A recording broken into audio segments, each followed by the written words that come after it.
Villanueva, presidente de la Comisión Nacional de los Derechos Humanos. Vamos a dar paso a la exposición del diputado Emilio Choifet Chemor, integrante de la Comisión de Puntos Constitucionales, a quien cedo la palabra. Si es tan amable, señor diputado.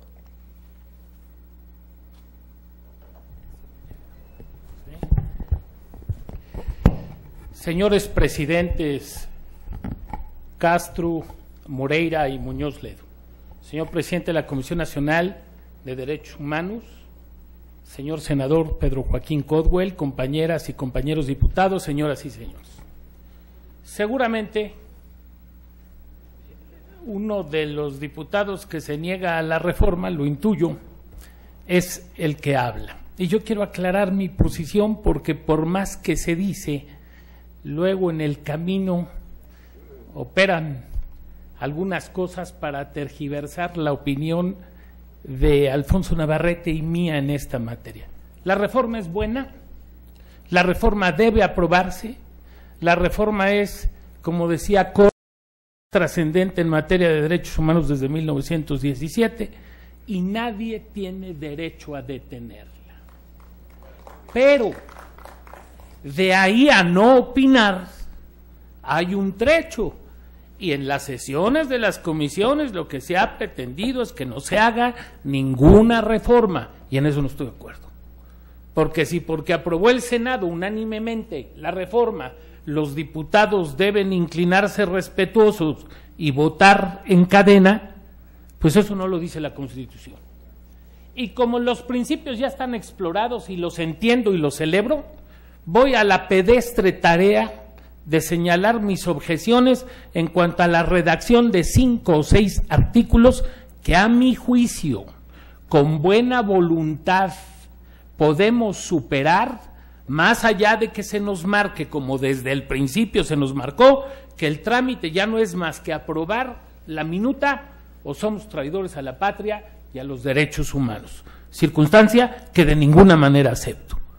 Tenemos todo el derecho a opinar y sobre todo, si hemos estudiado la materia, a proponer cosas que pueden ser incorrectas, pero que a nuestro juicio podrían mejorar el texto en cuestión. La reforma en realidad lo que resuelve es un problema viejo del derecho internacional y el derecho interno, la interiorización del derecho internacional. A eso se refiere la reforma en términos jurídicos.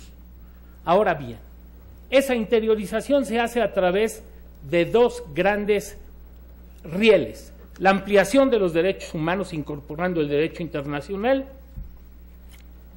y la dotación de nuevas facultades a la CNDH, que anticipo, no nos oponemos a las que se le otorgan, estamos de acuerdo con ellas tanto Navarrete como yo, solo con un agregado que al final expondré. En cuanto a los derechos humanos, qué bueno que se ampliaron, pero faltaron. ¿Por qué no meterlos?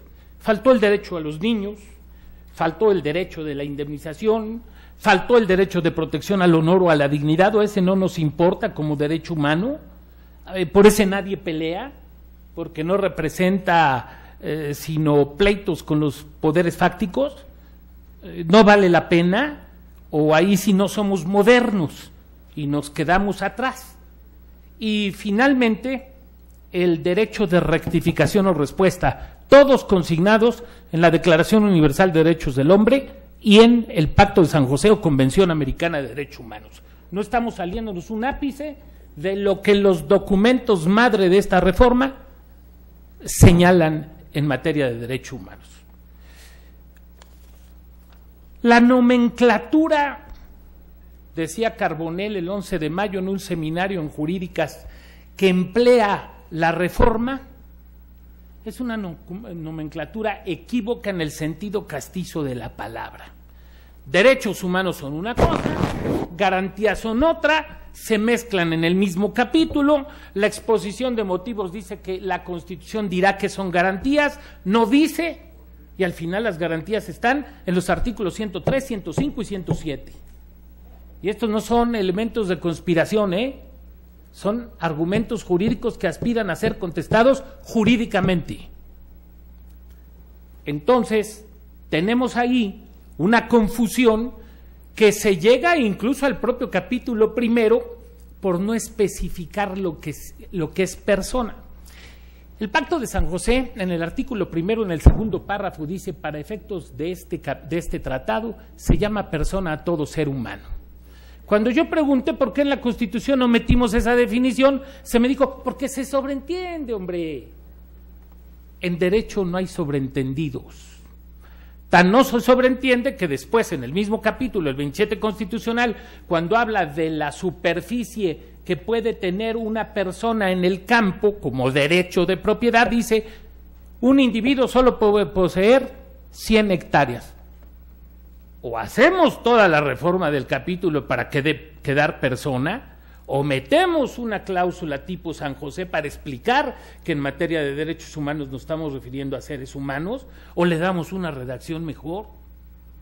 De otra suerte, estamos incurriendo en un manejo confuso de términos. La palabra asilo, una observación. Nuestra reforma dice: en caso de persecución